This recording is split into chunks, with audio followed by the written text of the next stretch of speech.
Hi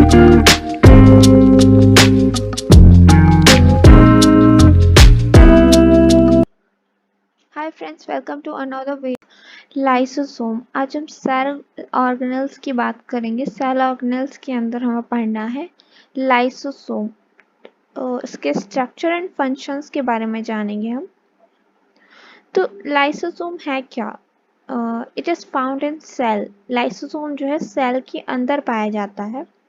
it is a single membrane organelle. जो lysosome होता है वो सिंगल मेम्ब्रेन ऑर्गेनेल होता है। आपने सेल के अंदर पढ़े होंगे कि कुछ ऑर्गेनेल जो होते हैं वो डबल मेम्ब्रेन होते हैं और कुछ ऑर्गेनेल सिंगल मेम्ब्रेन होते हैं। तो जो हमारे डबल मेम्ब्रेन होते हैं वो हमारे mostly mainly mitochondria and chloroplast होते हैं। एंड बाकी सभी जो ऑर्गेनेल्स हैं हमारे एंडोप्लाज्म की रेटिकुलम एंड ये लाइसोसोम, पेरोक्सिसोम, ये हमारे सिंगल मेम्ब्रेन ऑर्गेनेल है जिनके बाहर साइड एक ही मेम्ब्रेन प्रेजेंट होती है। तो ये लाइसोसोम कहाँ कहाँ पाया जाता है, हम पहले इसको ये देख लेंगे। ये हमारे होते हैं किडनी सेल्स में, ब्रेन सेल्स में, नर्व सेल्स में, लिवर सेल्स में एंड थायराइड की सेल्स में ये लाइसोसोम प्रेजेंट होता है। लाइसोसोम सबसे ज़्यादा प्रेजेंट होता है वो होता है न्यूट्रोफिलस एंड मैक्रोफेजस में। ये दोनों ही क्या होती हैं? Type of white blood cells. ये दोनों ही वाइट ब्लड सेल्स के टाइप्स होते हैं। तो हमारे लाइसोसोम जो है मोस्टली इन सेल्स में प्रेजेंट होते हैं एंड इन सेल्स में प्रेजेंट होते हैं। उसके बाद जो लाइसोसोम है उसको ऑटोफेजिक वैक्यूल भी बोला जाता है। अब ऑटोफेजिक वैक्यूल क्यों बोला जाता है?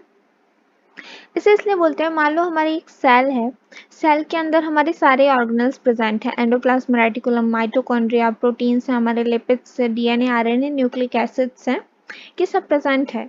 ये ऑटोफेजिक वैक्यूल क्या करता है? इनमें से किसी भी सेल के पार्ट को ये डाइजेस्ट कर सकता है। लाइसोसोम के अंदर कोई भी सेल का पार्ट या तो वो पुराना हो गया है या फिर कोई बाहर से आया हुआ कोई फॉरेन पार्टिकल है, उसको ये अपने अंदर डाइजेस्ट कर लेता है।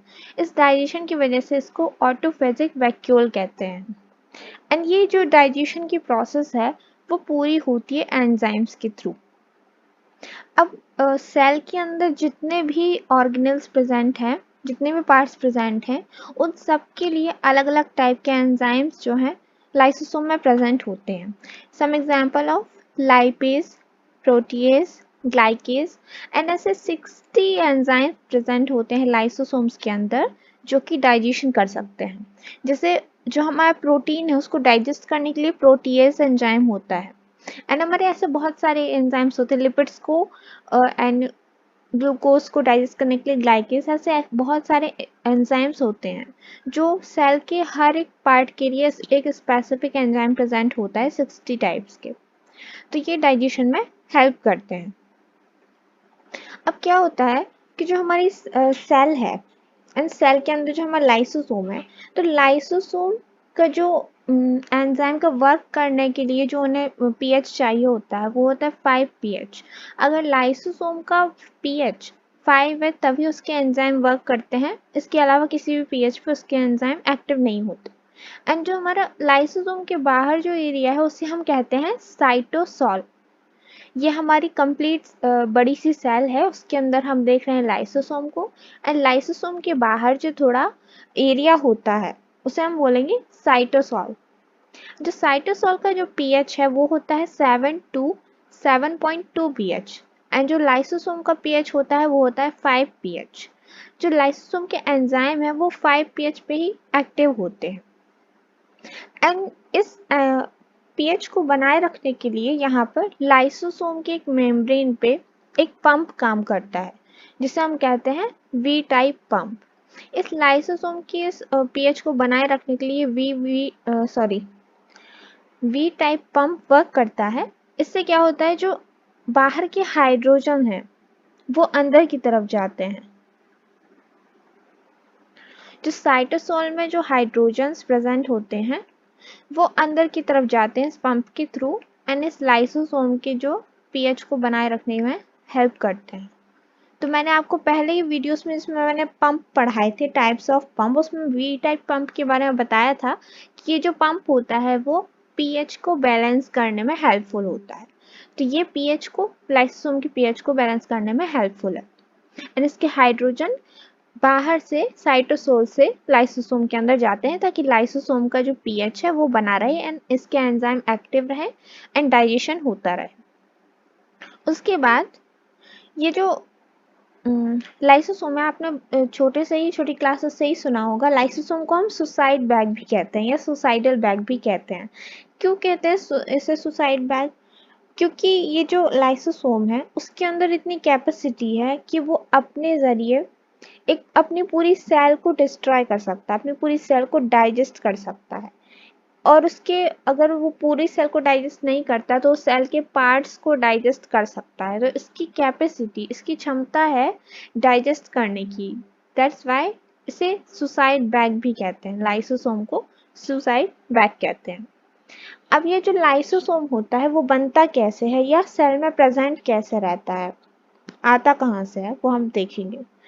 तो क्या होता है, ये हमारी मेम्ब्रेन है सेल के अंदर। इसकी जो मेम्ब्रेन है यहाँ पे हमारे रिसेप्टर्स प्रेजेंट होते हैं। ये हमारी सेल के अंदर का ही सिनेरियो है। इसके बाहर जो सिनेरियो है वो भी सेल के अंदर का ही है। यहाँ पे रिसेप्टर्स प्रेजेंट होते हैं। रिसेप्टर क्या करते हैं, फॉरेन पार्टिकल्स को बाइंड करते हैं।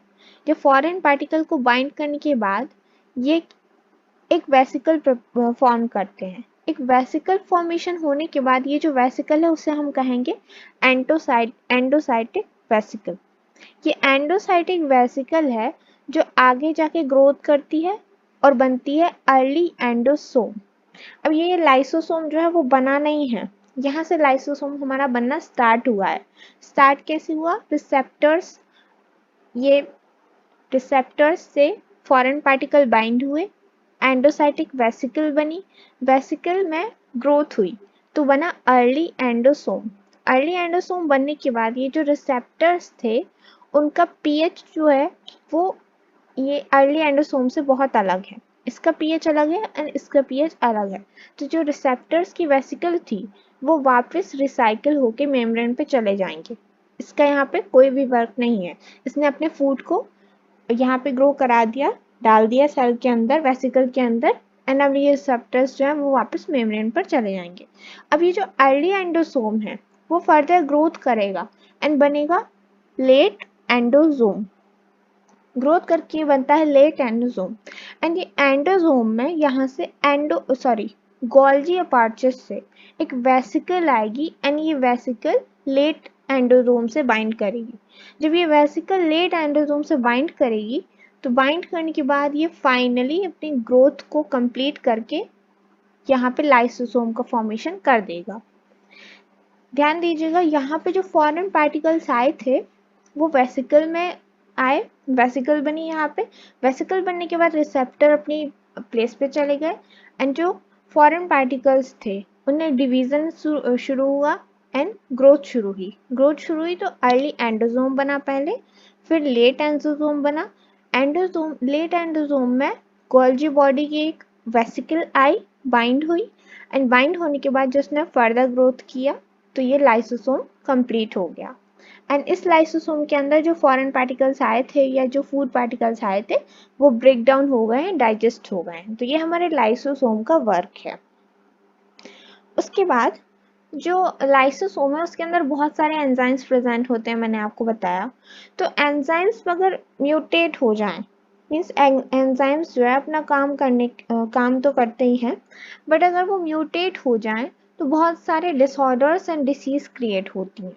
तो ये वो डिसीज हैं जो एंजाइम्स के म्यूटेट होने पर क्रिएट होती हैं। ये हमारे एंजाइम्स हैं, इनकी म्यूटेशन से ये डिसीज हो जाती हैं। तो क्या है, हमें इन डिसीज को एक बार देखना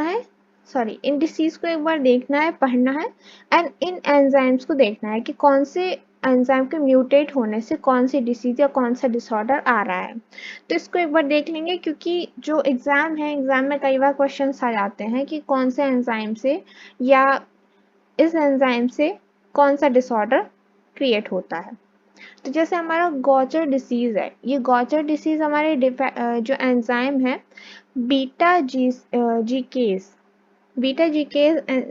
एंजाइम की म्यूटेट हो जाने से ये डिसऑर्डर जो है वो क्रिएट होता है। इस टाइप के क्वेश्चन जो एग्जाम में आ जाते हैं, तो हमें इसकी डिसीज देखनी है एंड एंजाइम्स को पढ़ लेना है ध्यान से। Thank you so much for watching this video. I hope आपको लाइसोसोम का टॉपिक समझ में आ गया होगा, और अगर आपकी कोई क्वेरी है तो आप कमेंट बॉक्स में डाल दीजिएगा। Okay, thank you.